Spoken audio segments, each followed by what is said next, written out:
Namaste everyone. Welcome to another Yes Talk. Today we have with us Dr. Anuradha Choudry. She is a graduate from Aurobindo International Center of Education in Pondicherry and completed her PhD in Sanskrit on Vedic psychology from Pondicherry University. And she's a highly motivated multilingual Sanskrit. She works in areas of yoga psychology, philosophy, culture, and is a resource person for many national and international organizations. She's also a recipient of the Excellent Young Teachers Award at IIT Kharagpur in 2019, where she is also currently working as an assistant professor in the Department of Humanities and Social Sciences. And also, she is a coordinator of Indian Knowledge System Division, Ministry of Education at AICTE, Delhi. We welcome you, Dr. Anuradha, and thank you so much for joining us today. And over to you. Looking forward to your session. Really glad to see you.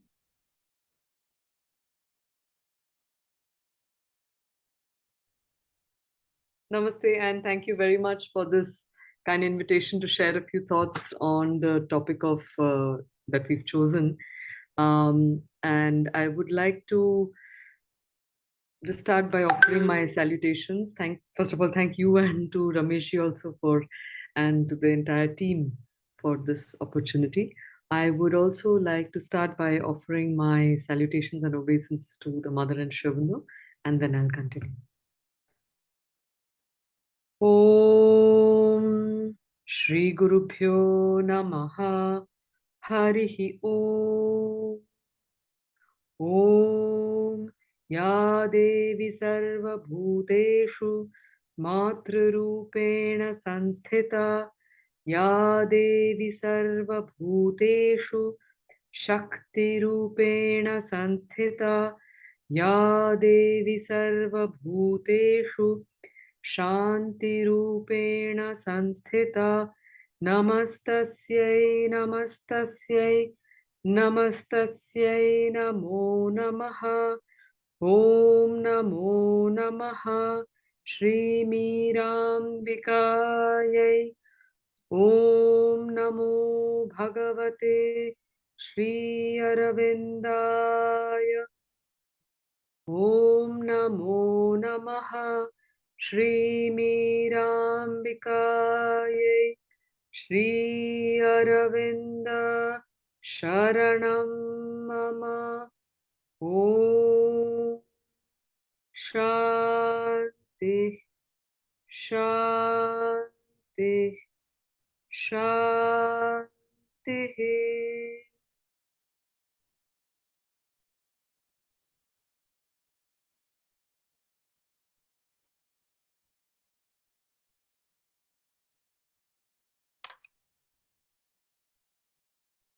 So, the topic of today's presentation is about prisms and how they affect our perceptions. And one of the most important aspirations of the Bharatiya Sanskriti of the Vedic rishis was being able to look at reality as such without any distortions of any kind. And so, therefore, one of the things they had noticed very early on is that all our understanding of reality is necessarily colored by the perception of the human being. So, unlike in psychology, with the behaviorist psychologists who talk about the fact that when there is a stimulus, there will be a response. But it has been shown that for them that stimulus to response is a direct correlation. But then, as my hypnotherapist teacher once told me, he said that if you once told us, in fact, in a class of basic hypnotherapy, he said that imagine that there are snakes that start falling from the roof. What will you do? So, as all normal human beings, we would tend to go away from that area. So, this movement again. So, there is a stimulus and there is a response. Then he said, what if there are people who are working with snakes, who love snakes, maybe people who eat snakes? If there are snakes that fall from the ceiling, what would they do? And as you can guess, they will go towards it. So this was a very good example to show us that what we think of stimulus is equal to response is not exactly the case, because there seems to be something in between that determines the nature of the output we will have. And this is what is in psychology is termed as apperceptions. And these apperceptions are are based on the chunk of our conscious and subconscious mental activities. So it's basically our belief systems. What is it that we think important and not important? Our store of memories. All of these end up influencing our lives. And very interestingly, in the Yoga Sutra, Patanjali talks about the pancha vrittis. He says there are five kinds of movements, mental movements, that are always affecting the way we look at existence, look at life itself. And he classifies it even simpler because he says that uh, there are essentially two kinds of movements, psychological movements that happen. So he terms it as klishta and aklishta, that is simple and complex. So klishta is that which is complex, and aklishta is that which is simple.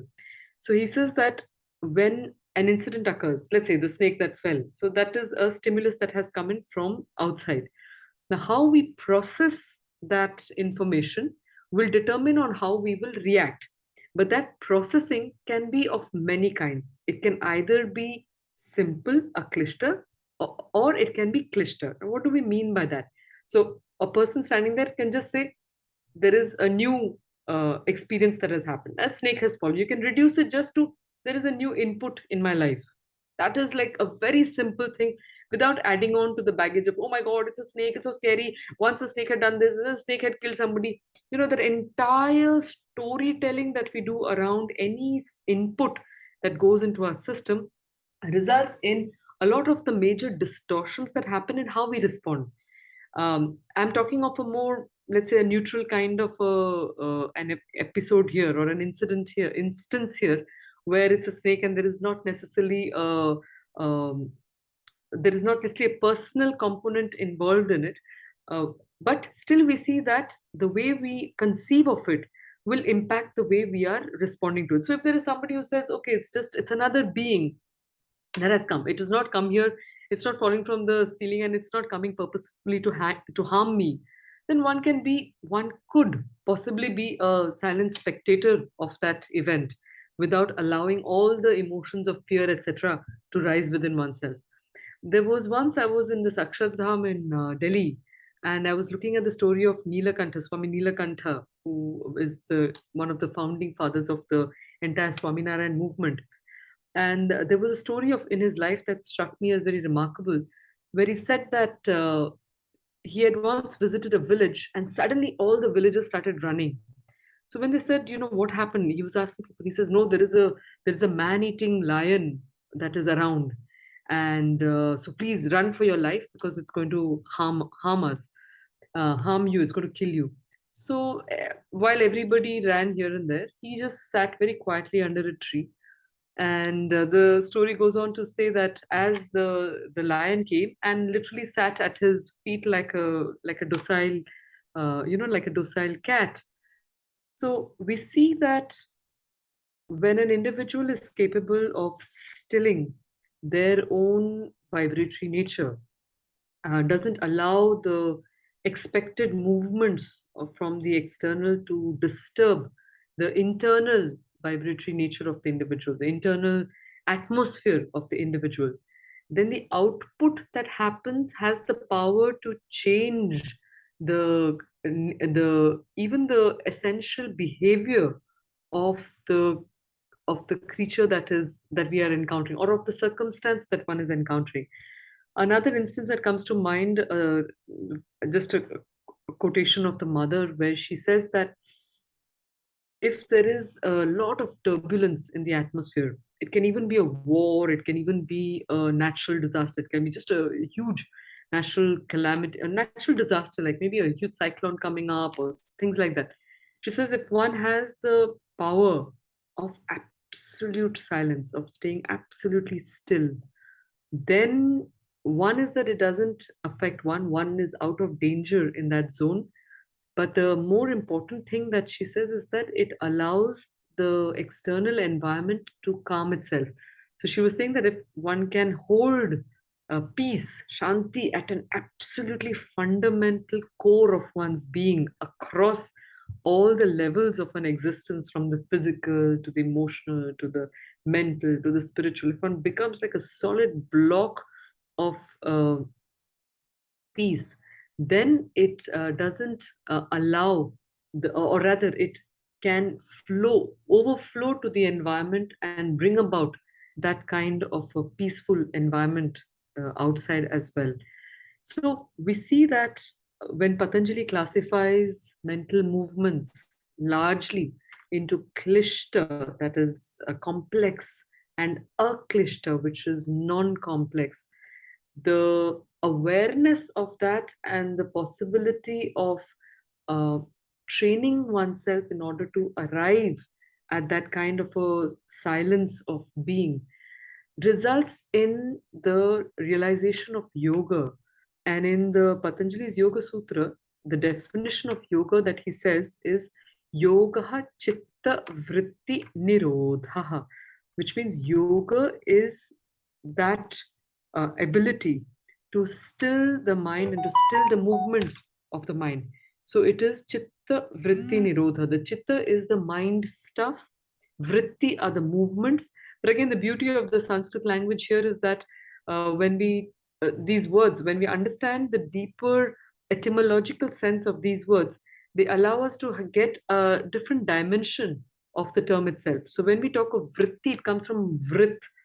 So vrit can have two kinds of senses. One is to cover, and the other has a rotational sense, a thing of a circulating pattern that is there. So when we talk of chitta vritti, so these movements are covering something. And the second is that they are also circular in the way they return into our consciousness. So we don't really let them go, but they keep circulating again and again within our consciousness itself.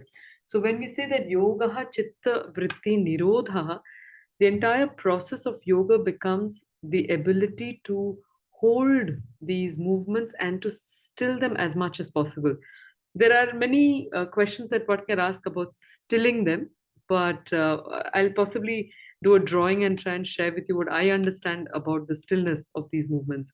But coming back to the idea of the prism, is that our being, as I mentioned, is a vibratory being. I'll try and see if I can already try draw that out for you. So if you can see the whiteboard. So if you look at our being as being essentially made of vibratory nature, we see that you can have three models of an inner being. All right. So this is one of my favorite ways of showing it. So here I'm implying the Denji level. So this, let's say, is the physical of the. I will. This is the physical being, and then you have the little less dense, which is the vital being, and they're all interrelated. And then you have the mental, which is a little more sparse, or as in there is it has a more expansive nature than the body, because the body is caught up in form, but all the others have a little more liberty of movement and expression. So then we have the we have here the what we would call the intuitive being. So here we have the vital, then you have the mental. From in Aurobindo parlance, this would be the supramental, and then we have this is the beyond. Okay, so it is the para, or the highest. Okay, so let's say the highest in that sense, the supreme self consciousness, the supreme consciousness level, the divine. Let's say the divine part of it.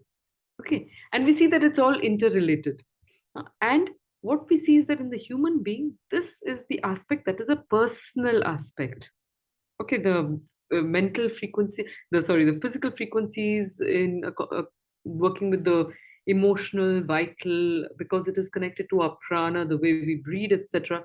Breathe, and then we have the mental frequencies. So this is one model. And we have another model where it is not as peaceful, but still, okay, there is some semblance of peace here. And then as it goes into the higher levels, these are more cosmic than individual. Okay, the supramental level is more cosmic. So this is another pattern. And the third one is when it is like spaghetti. This is all at a vibrational level. Okay. And then luckily beyond the individual, it still retains its neutral, expansive vibratory quality. Now, this, the way I understand it also, would represent the nature of the inner being. So these are actually models of the vibratory nature within the being.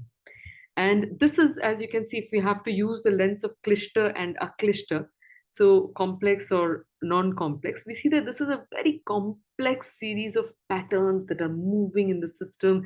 The subconscious is full, because each of these levels, based on the Shobandonian perspective, has got the outer nature, the inner nature, and the central nature.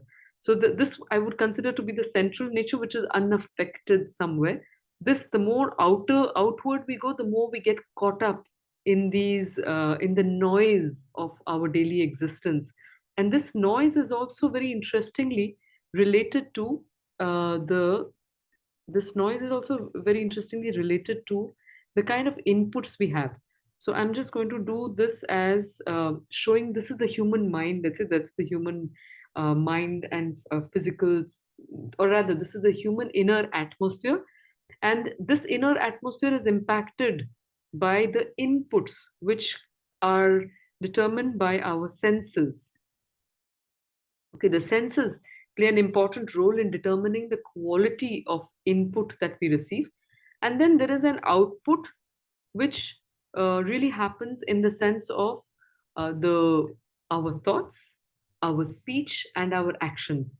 These are largely the three kinds of outputs that determine our communication with the external world. Okay, so I'll just write this inputs and outputs.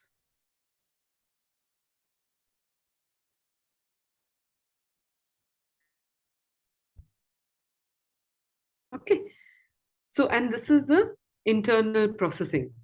I'll call this the processing unit. Okay, so it's a bit like the computer jargon here. Okay, so this is the processor, which is which determines the quality of our inner being. So as we can see that when there is an input, first and foremost, we need to understand that the senses are only doorways. They are not themselves analyzers of what we are perceiving. And for any input, as we saw in the case of the snakes, the inputs go through a layer of lenses. Okay, so when there is an input, the kind of lens we have, which is determined by this entire internal atmosphere, will play a role in determining what will be the output. So the stimulus gets processed due to the nature of the perceptions that we have, and that will play a role again in determining the output that is there. Now, as I mentioned, we have these three models of inner atmospheres, and they are not static. It's highly dynamic. It depends on the time. It depends on the environment one is, the state of mind one is. There are many things will determine the nature of the inner atmosphere. But getting back to the way in which the Shastras talk of these natures, we can describe this as being sattvic. Okay, so this can be described as the sattvic nature or sattva. I'll just say sattva. And this is, as you will guess already, it is rajas. And this one is tamas, as you can see. So if you had to understand, if you were asked to describe this individual's physical being, what kind of a physical experience would this person have? You see that it is cramped, it is not very comfortable, ill at ease. So this atmosphere, if I can also put it in another way, is an atmosphere of dis-ease. And I don't think it was coincidental that this is what corresponds to bad health. Okay, so dis-ease is what happens here. And if we're looking at it from a perspective of vibrations, we see that whatever input will come in from here, the input can be very neutral. It doesn't need to have any personal thing, just a very neutral input also, because of the complexity within the system, because of the turbulence, more than complexity, because of the turbulence within the system, will get a distorted output. Wait, let me get that in another color for you. So supposing there is an input here, this input will undergo a certain kind of a reaction with the internal world of A. It will have a different experience when, or it will go through a different um, response when it goes through B, and it will have a different response when it goes through C, right? And whether it's A, B, or C is being determined by the extent of noise there is on the structure here. So when there is the sattvic quality, we see that whatever input comes in doesn't ruffle the internal atmosphere. Instead, it has the power of getting into the resonance of the existing being, the alignments of the vibrational quality of the first person. So the individual, because of the practice of alignments of what they're thinking, what they're feeling, what they are uh, physically capable or incapable of doing, that internal alignment will result in the fact that no matter what kind of an input comes, it will be channelized within the full mastery of the internal system when it undergoes an output. Okay, so here we would imagine that it would become, it would more or less be in a greater degree of consonance. So there is no distortion. So there is, I would say this, there is, one can say, like an absence of prism in this context, where the input is being completely freely uh, channelized by that individual, a sattvic individual, and the output is fully under the control of the individual. In the second case of Rajas, we see that there is a little more movement, there is a little more dynamic uh, activity that is happening in the inner atmosphere. Because there are people who have, they tend to be more egoistic. They have things to do, they have things to achieve. There is that personal will in terms of being driven by external attitudes, external motivations, etc., are still playing an important role in shaping the the path of the individual with rajas. And so we see that while there is a internal thing, it can undergo a little bit of distortion as it goes out. And we see that in C, when there is an input, it gets completely lost. And therefore, the output also will be of that kind. So the output of A would be possibly more in harmony, the output of B would be a little disturbed, and the output of C is completely messed up. So because we see that the state of the physical of this individual is not well, so even if somebody is saying something, that individual is so caught up with the problems of the physical that they do not have the ability to stand back and be an observer of what is coming in, but caught up with their own difficulties and sorrows and confusions, that whatever goes out of them will reflect that same input that they have received, that they have registered it as. And similarly, you see that the mind also is completely confused in this context. And then we have the Rajasic part of it, where while there is some degree, because that individual's will is under this person's control, a little more, because that person has strong motivations to achieve, to do things. Because of that factor of having the will that is a little more in control of the individual, we see that the the input, whatever the input might be, the sensorial input, will have a certain degree of control. But because it is also driven by external circumstances, the motivation is also influenced by possibly the rewards that will come, because the ego is involved. So the moment the ego is involved, it will look for some kind of an external satisfaction to nurture the being. And when that is happening, then again we see that the output will have a certain prismatic effect. So there will be fractions of different colors that will come out. It will not be like a simple beam of light that is passing through this individual system. And we see that in the sattvic quality, because of the complete freedom of that individual to respond, not react to the situation. And that's the biggest difference is between the C, the model C, which is very reactive. And that reaction itself implies that whatever input has come has got fragmented into much more than this individual is capable of handling. And therefore, the output of such an individual also will have that multi-layered complex reactions, because there is absolutely no control on the kind of output that individual wants to have. So we see that in the context of the sattvic person, because of that inner poise, the output that happens has a much greater degree of focused, conscious living in every sense. So the output in terms of the thoughts are more directed towards what they want to achieve. There is still there is also motivation, but then the question that comes up is, what is the determinant of the motivation for this person to act? If it is not determined by an uh, egoistic urge to perform and to get recognized and to have some kind of a external appreciation of their efforts, then what would be the nature of the motivation for this individual? And we'll come to that a little bit in a little while. But I'm just slightly digress, but there is this notion of the prayers, of the shreyas, the greater good, which determines what is the basis of this person's action. This person acts on the basis often of the greater good of things. All right, so that is an important determinant of a sattvic being, of somebody who has greater degrees of alignments in themselves. And so the input, as I said, will have more focus in terms of the thought. The speech is not an uncontrolled expression of the circumstances, or whatever the circumstances are pushing that individual to say. And the third one is uh, the the actions itself. So the karma part of it is also under greater control.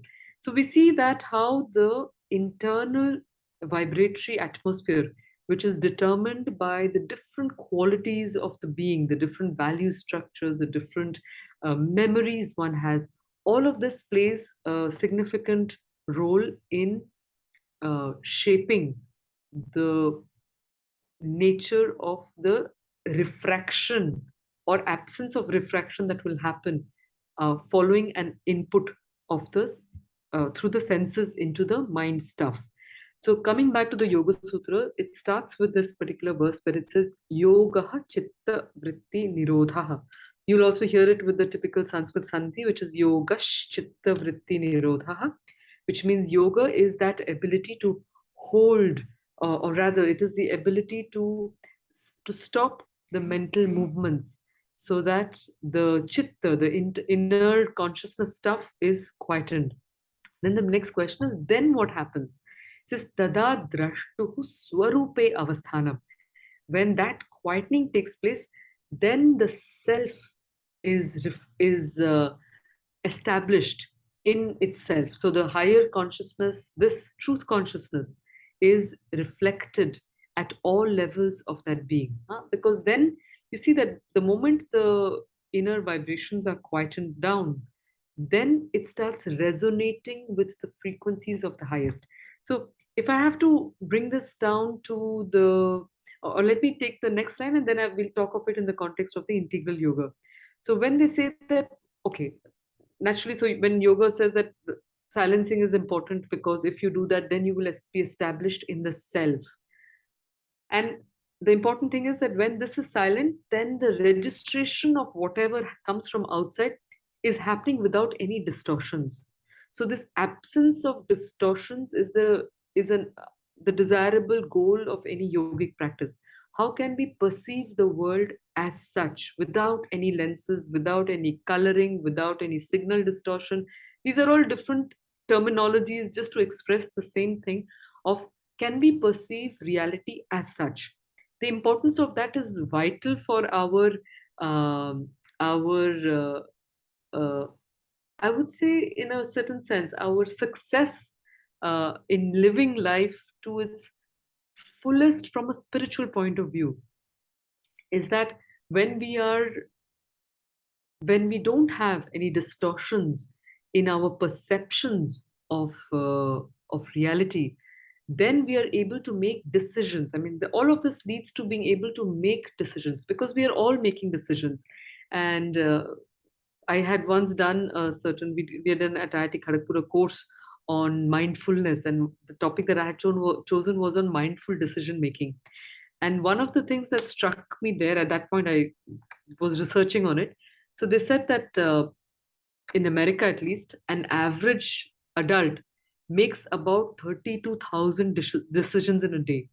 So every movement of life is a decision of sorts. So, what is the basis of that decision becomes very important for us to ascertain or to understand the rationale for the basis of all our decisions. Are those decisions happening uncontrollably, or without involuntarily, or are they under voluntary control?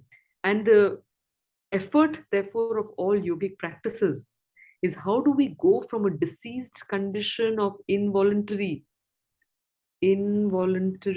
I'll just put that much. So how do we move from involuntary states of being and acting to more voluntary states of being and acting? And this voluntary is in more, let's say, more philosophical, spiritual terminologies, this is what we would equate to being living a more conscious life. So how do we go from here to here? This was the entire quest of the of our ancient seers, because they say that if you are driving a car, I mean, it's not that they've said it, but if I have to give you an analogy, it's like if one has to drive a car in traffic, and the window pane, or rather the front pane, is completely full of dust and different colors, and there is a signal, one won't know whether it's a red signal or a green signal. So if there is a signal that which is a red signal, and because of the distortions because of the dirt on the front mirror, you see it as a green, you'll keep going and there will be an accident. And similarly the reverse. So if there is a red, if there is a green and you think that it is red, again there will be an accident. So the idea is, how can we look at reality as such? Because if we can see reality as such, then we would be in a better position to make decisions in life that are leading towards, again, very interestingly, personal greater good, but also a larger cosmic good. Because in order to arrive at this level of internal alignments, one would need a lot of self work. And that self work that recognizes that, from an integral yoga perspective, it is what recognizes that all the external movements that are happening are determined by our narrow concept of who I think I am. So the ego self plays almost like, I would say, an hijacker's role in determining what our decisions are and who's going to benefit out of the decisions. The very nature of the egoistic self is a transactional nature, that if I do this, then how can I get that? If this, if that. And in the Vedas, because I'll also punch this in with the Vedic psychology, as described by Aurobindo, where he says that there are different forces. So, from a Vedic language, uh, they talk of different beings, different forces that are playing havoc, or that are trying to bring greater enlightenment in our inner being. In this context, when I've shown it here as vibrations, it's another lens that we are using to look at ourselves and to understand ourselves. The Vedic rishis used another lens, and their lens was looking at all of life as forces. Life was nothing but a movement of different kinds of forces, forces of light, the devas, and forces of darkness, the dasyus. So it was a combination, it was the war between these forces that would determine what would happen, what kind of atmosphere would reign in the in the individual's life. So if the forces of darkness, the dasyus, the word dasyu itself implies the terror. It comes from dah, to tear, to divide. So if the inner being is captured by the forces of the dasyus who are pulling and pushing, and the other forces known as the panis, The panis are those forces, those cosmic forces who inhabit inner spaces, individual spaces. They are the forces that engage in these calculations. If I do this, then that will happen, then that will happen. So they're always looking into these petty small term gains. So there are, if we look at the nature of our thoughts, I mean, just closing our eyes and just thinking, we'll see that even, let's say, being part of there are few people who've come here. So what was the reason for your coming here? What are the reasons for not coming? What is the reason why one would listen carefully? What are the reasons one would not listen carefully? What is the reason why one would try and practice it in life? What are the reasons we would not try and practice? All of these movements are nothing but very micro decisions that we are making at all times of our lives. And these decisions from a Vedic perspective are being influenced by these sets of forces. So we've got, as I mentioned, the dasyus who are trying to tear us apart, and whose interest is really about having a very it's more transactional. It's more part of uh, the lower forces that are part of the, how would I call it, part of the, when the world itself was created, again in the, as part of the Vedic story, it says that the creation of the world took place because the this being, this omnipotent, omnipresent, omniscient being uh, wanted to play the game of something existing other than itself.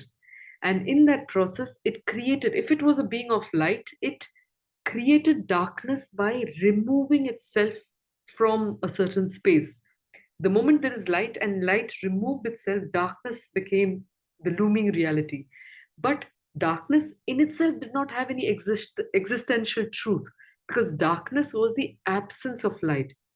So the story in the Veda goes that this darkness became shitila, it became unstable. And in order to grant it some stability, a bit of light plunged into the darkness. So when we look at the human story, and when we look at the story of creation from a Vedic perspective, we realize that the story is taking place in this darkness on the whole.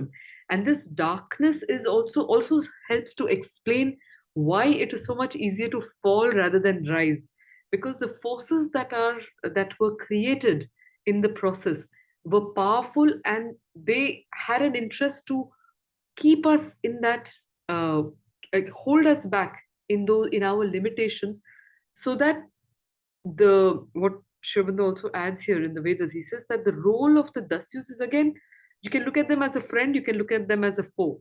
He says their role is there to ensure that the human soul, the aspiring soul, is not content with half perfections. So, as long as there is even one dark spot in this cave of our being, which is again another Vedic metaphor, says as long as there are darknesses in this cave of our being, the dasyus will continuously uh, disturb our existence by stealing the cows and the horses and the wealth that is given to us by the devas. So the godheads, they reward us with things like the cows, uh, because the cows represent spiritual illuminations, says Shobano. So there are these spiritual illuminations. So whenever we are aspiring, so an aspiration would typically imply that we are in the model A. When there is there's an attempt to align our being. So we are aligning the physical with the emotional and the mental. And the moment there is alignments, then there is a reflection of the highest in the lower. So this alignment from a integral yoga perspective would correspond to the attempt to find the voice of the psychic being, which is in any case there, but which gets lost in the noise of our daily personal egoistic being. So I was talking of this battle of the dasyus, who are there to steal our lights and hide them in the caves. And it is the quest to rediscover them. And that quest, from a, let's say, from a vibrational perspective, would imply, how does one find out all those subtle movements, those what I call almost like the termites of our existence, those termites that in very subtle ways are eating up our consciousness and not allowing us to be in the fullness of our existence. So how do we observe these very, very subtle movements and retrieve the light that gets lost. Because generally, anyone who's leading a spiritual life, and if we are doing it very sincerely, we tend to have the impression that yes, I've mastered it. And Sri Aurobindo talks of this even in his records of yoga, where when he's doing his different practices, he finds that there are times when he's able to achieve certain results in his sadhana, and then after a certain while we see that he writes, I've fallen back again. And that happens because until this entire cave of being, which is shaped not just by one lifetime of experiences, not just shaped genetically by our parental inheritances, not just shaped karmically from the past experiences of our soul's journey. this this being of ours has uh, in the Vedas again they talk of it as having multiple doors. You can either have three doors, which is just the simple physical, subtle, occult, subtle, and the spiritual. You can have 20. You can have five, which include these five that have been shown here. So you've got there's a little bit of a division here further of the physical being only what you can perceive through your gross senses, the subtle being what you can perceive through your vital mental levels, and then the spiritual being where you can, which is beyond the individual's influence of consciousness. So we see that there are these different layers when you talk of the five worlds. Then there are the seven worlds. The seven worlds breaks up the last world into Satchidananda. So you get the seven. Then you get the 21. The 21 is where each of these worlds contains the one above it and the one below it. Then 22 is when all of them are together. So the 7 into 3 plus the entire thing. Then there are 49, where each of these contains all the seven worlds in it.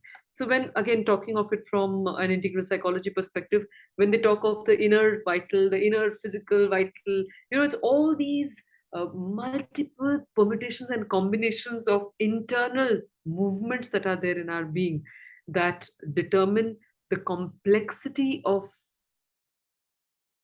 if I may also put it like that, enshrined darknesses that we are born with. And the whole role of the human being, and very interestingly, again in the Veda, this human being, somewhere in the Veda, I'm almost thinking aloud on this right now, is it's represented by that Agni, or that willpower. And that Agni, uh, one of the epithets of Agni is Jata Veda, the knower of all births. And Sri Aurobindo says that it is that original will for existence. So if the creation itself was immersed in darkness because that energy pulled itself out, or created this world by withdrawing itself, that light that plunges, that fire, that Agni that plunged into the darkness to bring light within that darkness, became the forebearer, or the forerunner of the heralding of that inner kingdom of heaven on earth, if we can, if I can express it in that way. But basically, the fact is that this willpower, this original will, which in different terms can also be understood as the psychic being. The psychic being goes through life after life in order to discover the true purpose of its existence and go through the different levels of transformation of the psychic transformation. The next one was the final one was the spiritual transformation. So we have to go through the psychic transformation and then ultimately move on to the final transformation of the entire being. So this threefold movement that is there is what is the movement of the choices that we are making. So every step that we take is either being taken in that direction or in another direction. So one of the other things that comes through when we look at life from a perspective of prisms, from a perspective of making decisions based on how we are perceiving reality, is a recognition of the Vedic rishis that all of life is an exchange. At every moment, we are giving something and we are receiving something. So, what are we giving? What is that road on which we are stepping? What is that journey that we are undertaking? Has to be a consistent understanding within the individual. the more one is stepping on it with knowledge and with consciousness, the sooner will we reach the desired goal that we have. The more unconscious one is, the longer the process and the more complex the karmic baggages we have. So, from this particular story itself, the idea of the yajna becomes a key ritual of life, where it's not just a long term. It's not just that once, let's say once in a day I will do the surrender, or once in a day I will, but it's this constant movement at every time, where at every moment, at every second, where we are recognizing that we are either being pulled by the forces of darkness, or we are being uh, invited to rise by the forces of light, the devas, like Agni, Indra representing the higher illumined mind, Varuna, the lord of vastnesses, Mitra, the lord of harmonies. So, whose side are we consciously aspiring for? Whose side are we consciously fighting the battle? Will play a very key role in determining to what extent these lenses are colored and to what extent these lenses are free, in order to allow us to see things for what they are and act on that basis. And this is summarized very beautifully again in the Vedic triad of Satyam, Ritam, and Brihat. So Satya is, according to Sri Aurobindo, it represents the highest potential of any given circumstance. So this ability to be fully present in the moment would imply that one is not allowing any movement of the past or any movement of personal tendencies to impact the way in which one is responding to the present reality that one is encountering. So, this complete being in the present moment would allow us to become receptive beings of the requirement of that time and place. So, the more we can become receivers, neutral receivers of the nature of the atmosphere in which one is, and because of the neutrality of being, there will be a response from the highest within oneself of the decision to be made.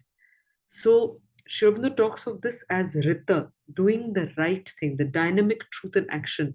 So, with Satya, there is the vision, the truth vision of what is the ideal of the moment. With Rita, one understands the right execution for the moment. And the third, which is Brihat, is a natural consequence. It is almost like I say, it's a side effect. So, if again another example of music, if there is the right note of the moment, supposing I'm trying to sing and I'm trying to sing a song that already is there and which has the best way in which it can be sung. First of all, I have to have ears and the training in order to recognize that perfect note. The moment one is able to recognize that perfect note, the ability to reproduce that perfect note. So the recognition of that perfect note is Satya. The reproduction of that perfect note is Rita. And if that happens, then as expected, the singing will happen in the most melodious form. And the beauty of this uncorrupted, voluntary response to the need of the moment, which in which case one becomes a perfect instrument of that best need, because all of this knowledge and the reason for why we are here, what we are doing here, all of that, there is a larger story around it.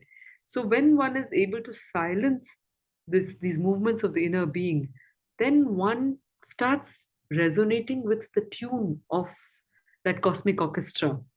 One becomes a, a willing instrument of the scroll that was meant for to be played by us in that larger divine orchestra, that quest for harmony, not just within but with the larger game of the cosmos itself, that larger story of the cosmos becomes a natural way of existing. And when that happens, then as you can imagine, the result will always be optimum, because there is no petty calculation. And the challenge with this petty calculation, which is invariably determined by the conditionings of our being, that a perception of our being, is that its understanding is always partial. And because its understanding of reality is partial, the prism that it is using is often the prism of the past. Because of that limited conditioning, what I say, the limited data set of experiences that we have, the output will necessarily be limited.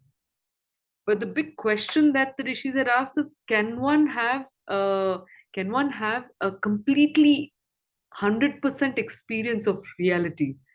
And it's in that context that they understood the importance of cutting out on any kind of an internal noise or internal prism, so that when that is achieved, then the best output will happen spontaneously. When we talk of highest bliss, highest power, the force, everything will be of its optimum quality, because there is no individual, there is no limited individual who is acting as a mediator. There is a slight difference between a mediator and an instrument. So the call of the Gita, the entire call of the Gita, is how do you become an instrument, even if the act to be performed is the most heinous act because it involves war. But how can one perform that act, not because one is disturbed and one wants the kingdom, not because of all those petty rationale, but because there is a higher cosmic purpose uh, at that given time for the law of dharma to be established. Because the moment there is adharma, and what do we understand by dharma? So I'll just share with you my favorite example of the glove. Because if one wants to perform an action, there is this satya. So there is a satya. If I want to do surgery, then there is a truth of my hand, and there's a shape. So you wear a glove that will fit it right, identically. Then one will be able to do whatever one does, not just surgery. Whatever one wants to do, one will be able to do it in the best way possible if you're wearing the right glove. When the right glove is worn, then the hand is held in the best way possible. And that holding is the concept of dharma. So dharma contains all these three ideas of satyam, ritam, and brihat. Because you have to know the ideal, execute the ideal, and the ideal will be upheld. That upholding is represented by dharma. And that's why in the Gita, the first two lines, the first four words, in fact, that says dharma kshetre kurukshetre. This was once told to me in one forum. He pointed it out. The person made this very pertinent observation where they said that uh, dharma kshetre kurukshetre can be shuffled around and it becomes kshetre kshetre dharma kuru, which means that in every inner field, the outer field, at every instance of life, act according to the highest ideal. And the moment one is able to do that, then spontaneously, if every individual, if all of us were capable of understanding that highest truth of the moment and enacting it, because that is the thing that needs to be done, then one will get the best results of that thing. Uh, and therefore, also in the Yoga Sutras at the end, they talk of it as yoga, they talk of that highest intelligence as being ritam bhara prajna, that intelligence that is full of the understanding of rita. And that again happens when one is silencing the entire structure. Then the vibration from outside resonates in the inside, and without any interruption is expressed in the output. When that happens, then the entire force of the cosmos passes through the individual and gets manifested into the world. And this is also one of the reasons why in the Yoga Sutras, as well as in any sadhana, the practice of truth is emphasized. Truth is a very important practice to determine the coloring of our lenses. Because if what I say is not what I do, is not what I think is not what I say, and is not what I do, then one starts creating these internal corruptions. The moment that happens, then the spaces in the being are all cramped up. I mean, many, many layers of consequences of prismatic perceptions.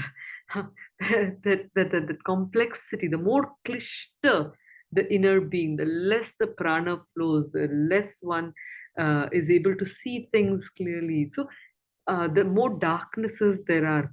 So all the different forms of yogas are ways in which we can open up our being and move towards uh, greater degrees of alignment, and as a result of alignment, non-distorted regard of perceptions, non-distorted meeting of reality. That interface is a very neutral interface, and when that neutrality happens, then the beauty is that one engages with reality through the faculty of seeing, or drishti. It is not thinking, because thinking is invariably conditioned by that limited data set. Though there are possibilities of higher layers of thought, where the mind again becomes an instrument of the movements of consciousness, of higher consciousness itself. That's why the supramental consciousness, according to Aurobindo, was the next necessary stage of evolution, because of the fact that it belongs to the upper hemisphere. It is the force of the upper truth trying to manifest itself through the materiality of our personalized consciousness. So the more we are able to do that, the more we will be able to respond to the call of uh, the highest consciousness at a cosmic as well as at individual level, and act in the ways that will be the best for the individual and for the world. So, and this is what in the Kathopanishad also, when Nachiketa is asking Yamaraj that, what is the secret of death? What happens after death, etc. So, Yamaraj starts with this idea where he says that one has to first understand the difference between Shreyas and Prayas, acting on the basis of that which is good, which might be difficult because it's an uphill climb. It's growing the light in the darkness. But if we can follow the path of Shreyas, then it will automatically, as you can see, lead towards a kind of an immortality. Reason being, the conflicts in the system are reduced. When the conflicts are reduced at all levels, the prana is moving more freely, the physical is more nourished by the prana and therefore more healthy. The mind is more free, is more in tune with the highest. And in terms of actions, there is no that conflict again of decision of what should I do or not should I do. That conflict is not there because one is just doing what has to be done, and therefore allowing that the energy of the cosmos, which can lead to different levels of immortality within the individual. So I think I've said what I would like to say here, because it really is about understanding the fact that the more the prisms, the more complex. But if one knows how to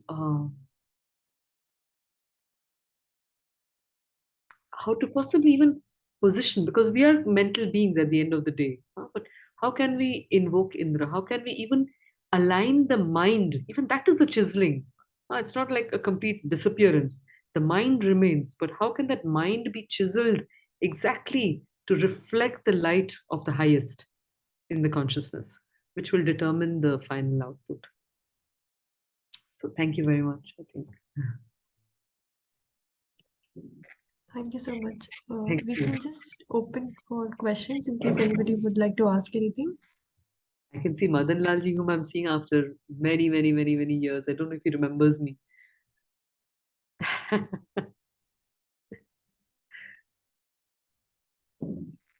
Yes, please go ahead. Proceed. Oh, Prasida was also there. Wonderful. How are you?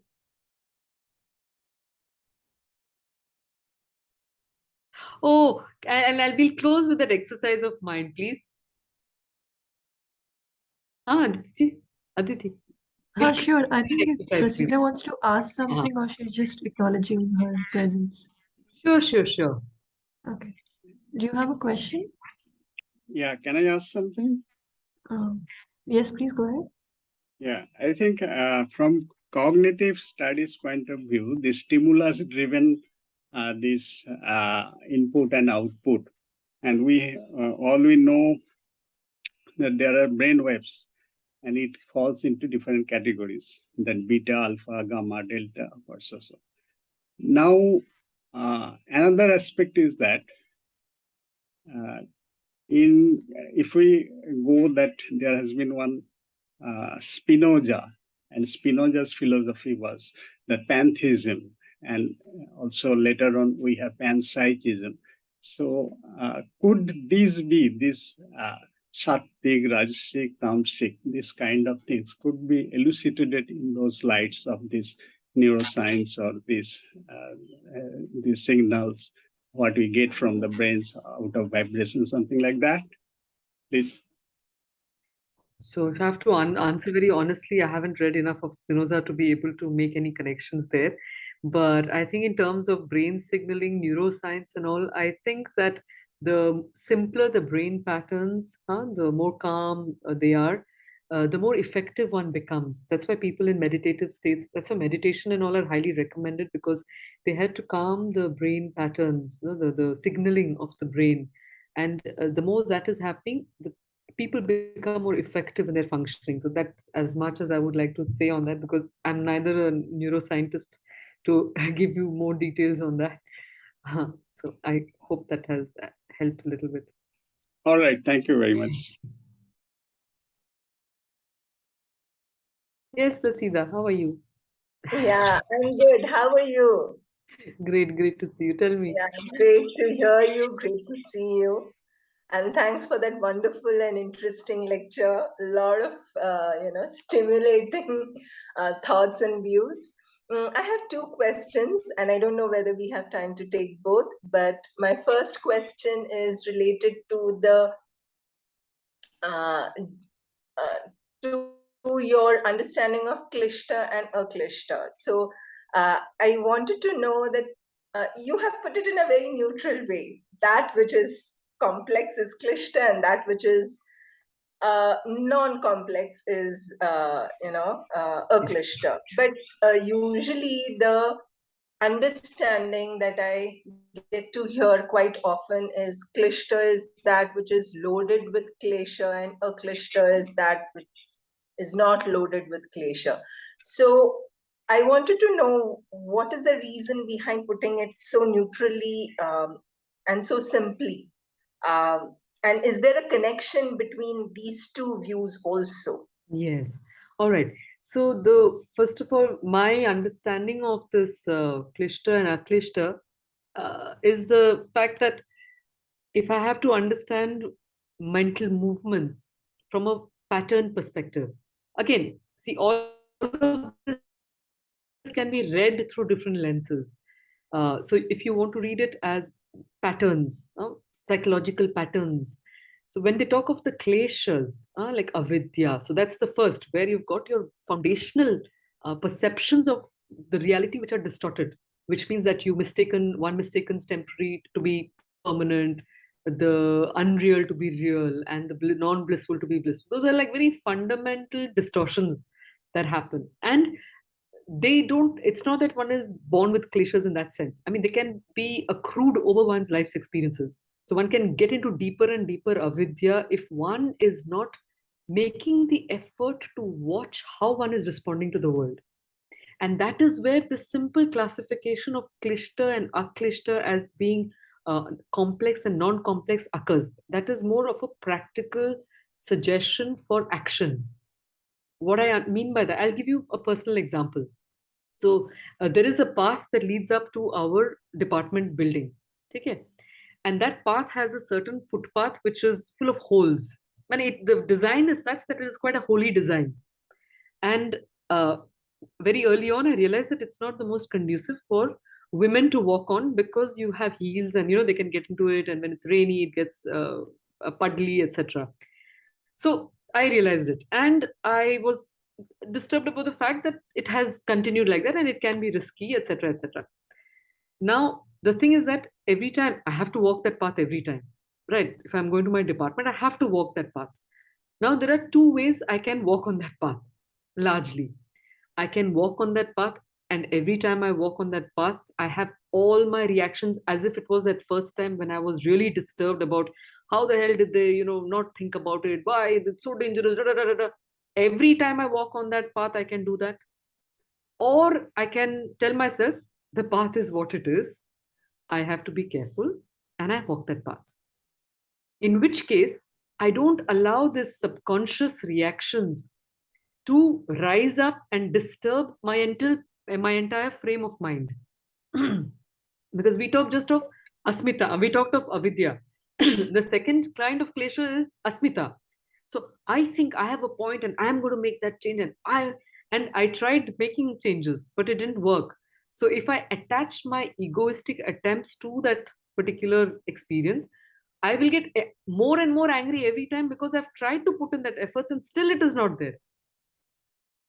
And then you see there is this raga and dvesha. So I have a preference. The fact is, whether I like it or not, that path has existed long before I'm there and will continue to exist. And there have been no incidents. That is also reality. But I have a certain thinking based on my understanding of what I think is the best. You see? And therefore, I have my reactions. So I have a preference and I have a dislike. I have a preference that I think it should be like that, and I have a dislike that it should not be like that. And where is it all coming from? Somewhere it's emerging from the fact that, oh my God, this can be dangerous. I can get hurt, which I might not articulate as such because I think I'm a conscious being, all connected to the ego in different ways. I think I'm a, but there is, of course, these subconscious fears. Supposing one day I'm not conscious, maybe there will be a snake in that hole there, maybe there will be water. There are just so many things. And my beautiful shoes will get spoiled if it is a rainy day because of somebody else's lack of the. There are just so many levels of dialogues that that create this noise within the system. And the more that noise is there, the more I will get. By the time I reach the end of the road, it's like almost I'm exploding because none of what I thought has happened. So that is an option every time I walk down. Or I can just tell myself, see, the road has existed, that path has been. I have a choice on how I'm going to act now. And I can choose to be disturbed or I can choose not to be disturbed with every single step I take. The path is what the path is. My thinking will not make it other. So if I can simplify my entire rationale of reactions to a very simple observation. So the practices that are recommended often is like when we are trying to create awareness of senses. So one has to close one's eyes or whatever and pay attention on the sounds. So normally you try and capture the furthest sound you can. Very typically, the moment you hear, let's say, a cuckoo singing, immediately these are all very, very, very subtle movements. Immediately the mind says, oh, it's a cuckoo singing so beautifully. And how far is it? I wonder what to do. There's so much of story building that happens around every single stimulus. And we're not even conscious of that fact that story building is happening at every moment, cumulatively through all our senses. So this inner system is like a noisy chamber that is nobody's business. So this yoga chitta vritti nirodha, or recognizing klishta and aklishta, even before you go into the details of the kinds of vrittis, the 5 vrittis, even if before getting into those details, because once you get into the details, it can be another trap in itself. Because then you're trying to say, was this a memory? Was this because of my fear? There are so many things. Is this my perceptory reaction? So just holding the thing, and that's why very beautifully the very first definition of yoga, as you would be aware, is the Kathopanishads, where it says tam yogamiti manyante sthiram indriya dharanam. That is the definition of yoga. That is yoga when the senses are held firmly. And the senses can only be held firmly in few ways, but one of the important things is to recognize that there is an outward sensorial response and there is an inner sensorial response. So closing my ears, I can still hear flute, which means the inner senses are active. So if the inner the senses are not occupied with something more important than the external, then it will get caught up in the movements, because that is what the Yoga Sutra says, that if you cannot silence, then you will get caught up, you will take on the form of whatever you're perceiving. So vritti sarupyam itaratre. If it is not swarupe avasthitam, drashtu swarupe, if it is not that, then it will become vritti sarupyam, start taking on the forms. So basically, and how can you silence? So one could be you just very cognitively tell yourself that I stop, I don't allow story building to happen.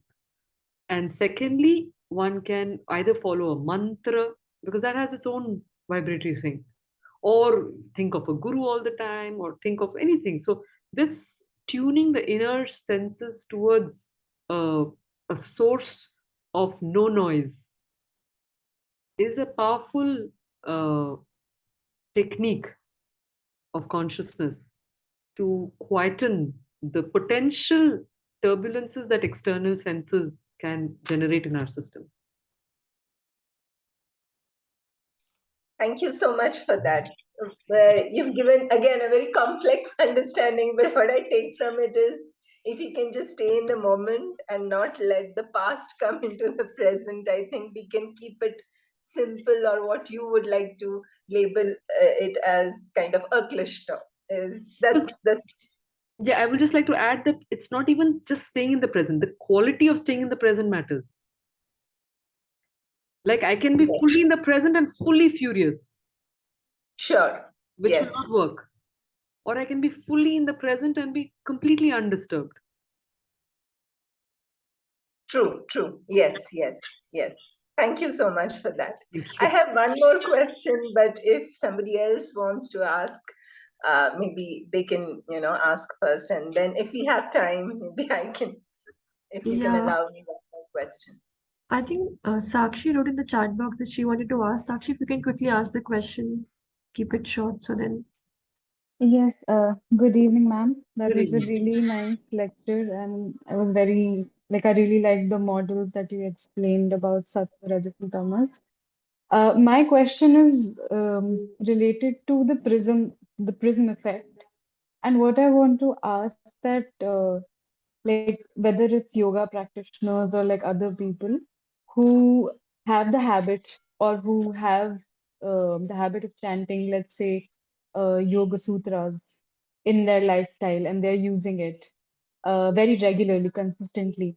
So I wanted to ask that using that, chanting more, does that have an effect? Does that have any influence on the prism effect? And like also like has there any studies been done on such a thing? So as I mentioned that there has been quite a lot of research, especially it's a growing area on seeing the impact of meditation. Meditation, I think, is what we are looking at as a very practical tool, and meditation of various kinds. But this whole practice, or this whole technique, also of mindfulness, meditation, these are all the buzzwords in today's study around these topics. So these are all nothing but attempts to watch how we are getting more, or how there is an application of conscious will to reduce mental noise. In fact, I was a very fascinating book I'm reading called The Reality of ESP by some nuclear physicist called Russell Targ, Professor Russell Targ. And ESP is extrasensory perception. So where he's showing, and he's very literally saying so, he's saying that there are a lot of Hindu and Buddhist practices which train an individual to achieve mental noiselessness. And what he says is the more one achieves mental noiselessness, the more the capacity of one's sense, the range of one's senses increases. How does that happen? It's like, for example, supposing my sense, we see not because I have eyes. One sees because or not one sees because one sees what is what goes in through the gateway of the senses to the mind and what the mind registers. So the mind registers reality based on its own quality. So if there is, let's say, let me take another example of somebody. Let's say somebody as we all know, so if one is an angry person, one will imagine that everybody in the world is angry, or everybody is trying to. So if somebody is a negative-minded person, one will think that everybody in the world is trying to do some harm to you. And in that exactly same atmosphere, especially in the work atmospheres, somebody who has an optimistic nature will think that everything is always in their favor, and that is what they will experience also. So this is in the context of how one looks at life, and how that how one's attitude towards life, and how the one experiences reality around oneself, but very typically to the senses also. So if I think that I have, or let's say, let's put it like that. So if I'm angry and somebody is telling me something, one will not even hear what that person is telling, forget everything else. Even if you have ears, even if your mind is in full, has no problem, there's no physiological damage. But if one is so angry, even if somebody else is telling you something, one will not hear it, which means that the range of hearing, of listening, is significantly reduced. So the more one is able, and that happens, let's say, at a subconscious level and all of this, the more one is able to silence the mind, the more spontaneously the range of perception increases, of all levels, of all the senses.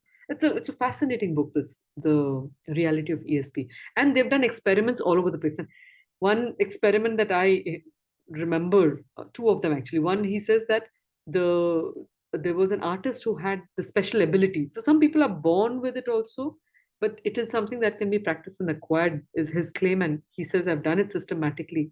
So he's saying that this person was able to identify the rings and the moons on, I think it was Jupiter or Saturn, at a point when it had not been scientifically still found out.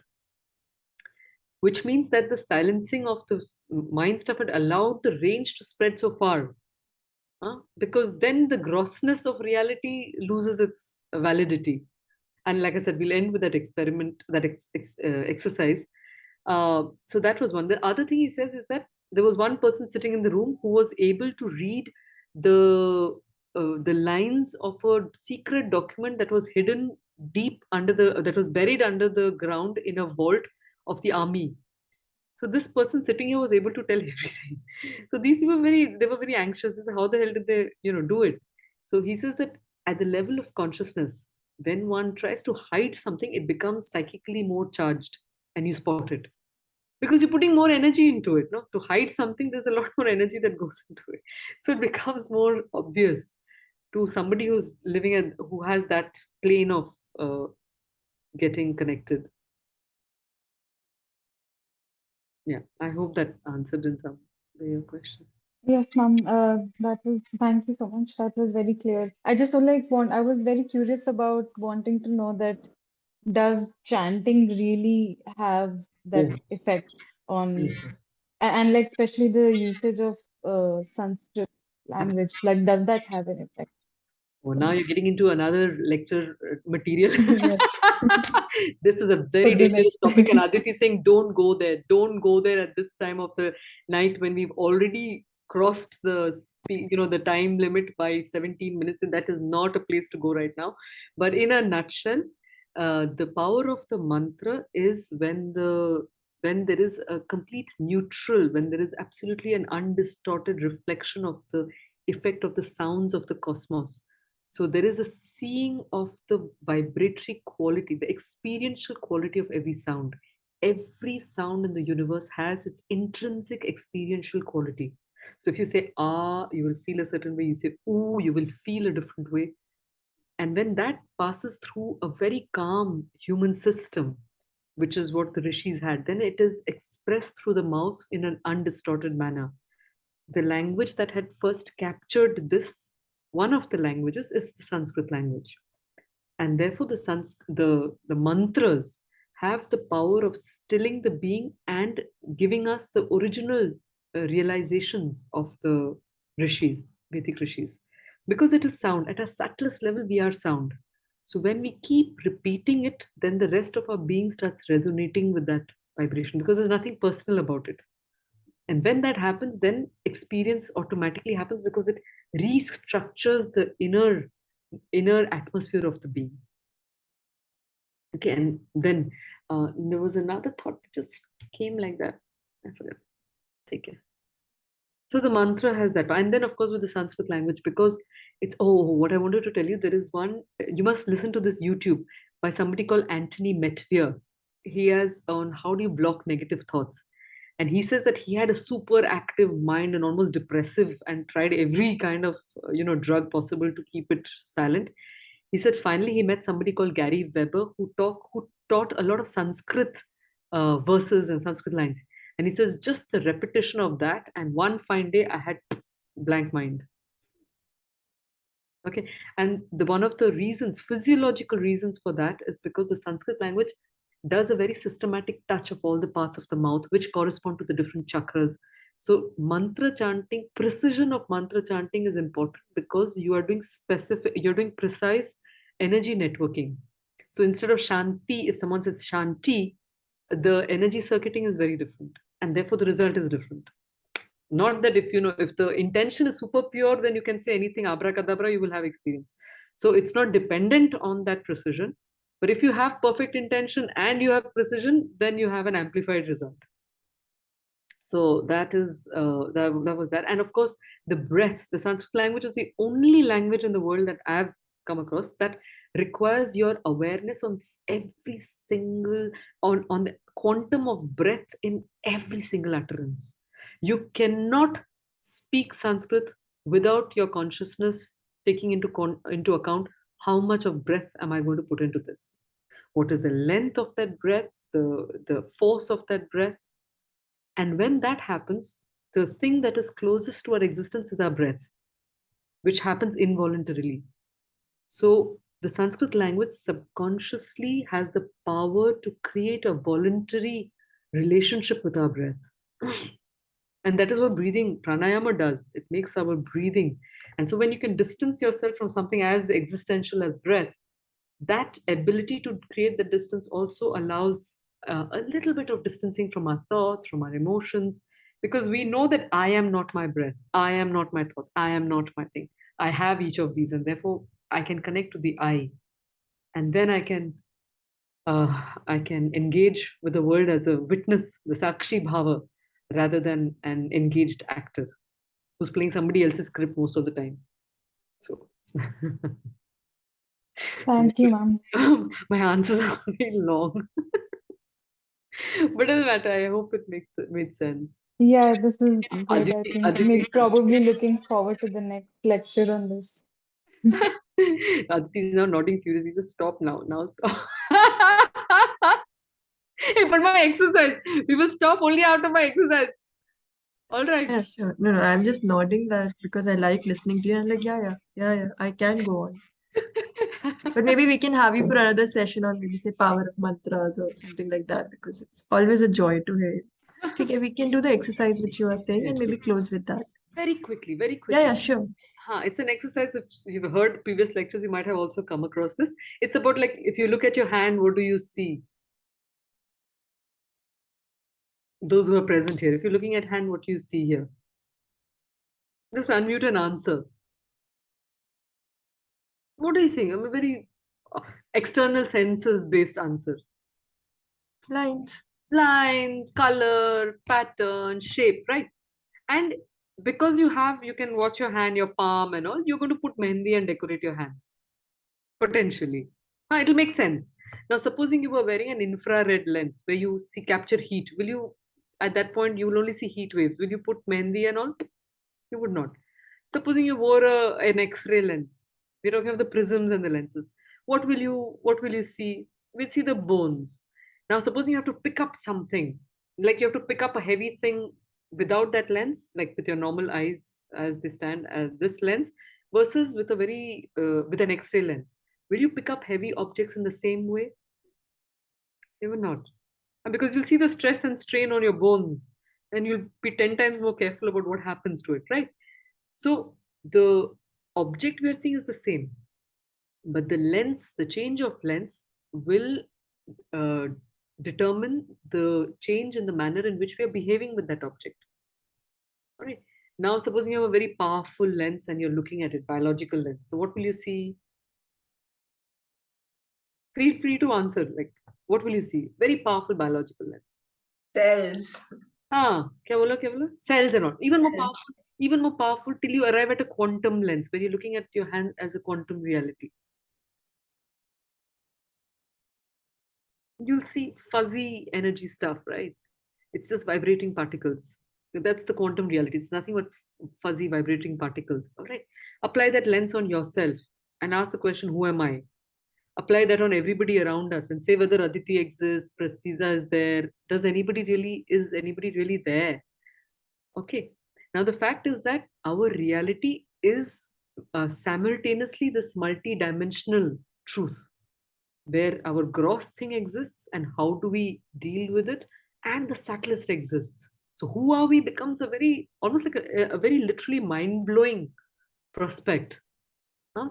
Because we are there, and then all the labels that we attribute, gender, sex, age, whatever, and wherever we plug in, we're going to be fixed with how we respond to that reality according to that.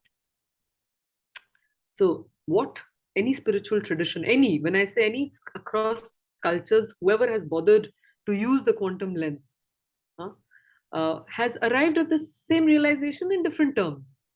Same realization, but different terms.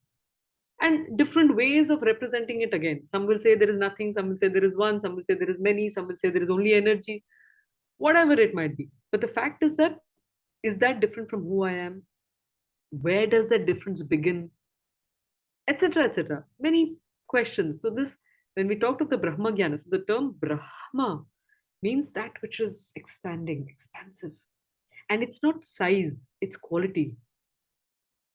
And that is, for me, always the most beautiful part of this, that it's a quality of expansiveness. So if one lives in a Brahman consciousness within the form, our experience with reality would be very different. And that's why there is one saying in the Upanishad which says, Brahmavit Brahmaiva Bhavati. The knower of the Brahman becomes the Brahman. Because if we have any kind of smallness, we will never understand that expansiveness. To become that expansion, to see expansion, one has to be expansive. Otherwise, we will not get it.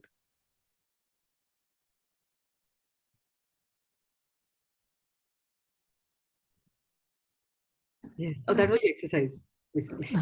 It was a fast-forwarded one. It was a fast-forwarded one because normally you close your eyes, you try and feel that expansion of the full consciousness and all, and then see where, at what point do you start differentiating you in that expansion from the others, and what does it imply when you start getting into your own skin? Then what happens? How does it start changing your feeling about you? The feeling about you with the world, that's where all of this starts becoming quite an exciting game. And I always recommend this game of wearing the quantum lens after this. So you wear a quantum lens and just try and look at the world around you for an hour and see how does it start changing. How does it impact? Like, personally, one of my findings was that it's very hard to be mean, and very hard to be hurtful to anything else, because there is no other. I mean, it's the most stupid thing that we can do. So how do we live with that? Live with that light and joy and spread. Then there is nothing which is impossible. And imagine if this was in our education system. If our bachas grew up with this idea, if the teachers understood that the child in front is a growing soul, is a living soul whose potential is that, I mean, the education system would be like in another dimension altogether. We live in a different world. But hey, we are where we are, with all our karmic baggages and prisms and kleshas and klishta vrittis. All with all this knowledge, one is still stuck as much in that. So one has to be able to differentiate between knowing about and seeing it. That's again two different layers. The cough is a sign I should stop. Yeah, no, I think it's also the knowledge practice gap which all of us are attempting to fill with our own aspiration, I think. And the thing is, what I thought about it is, like, when we think and we're convinced about something, there is an actual neural pathway that gets formed around it. And if you're not conscious enough, because of that formation, it starts making us feel that, yeah, it's all done. But just we are not neural pathway. There is an actual experience. Is something that is important to fall back on. Yeah, I think there's a lot of takeaway for all of us, and maybe if we can continue, we can start sharing. Oh, this is what I think. This is what I think. But I think the thoughts which you have left us with are really like how I just read Sakshi's written, very reflective exercise. Thank you. Yeah. So I think really that space you held for all of us was very reflective, and yeah, thank you. I think somehow you just addressed the whole being, not just the intellectual understanding, but I think I was hearing from the entire system. So thank you, grateful, and maybe we can just end with the moment of silence and close within that reflective space. Thank you. Thank you, everybody. And Thank you very much. Thank you for being there.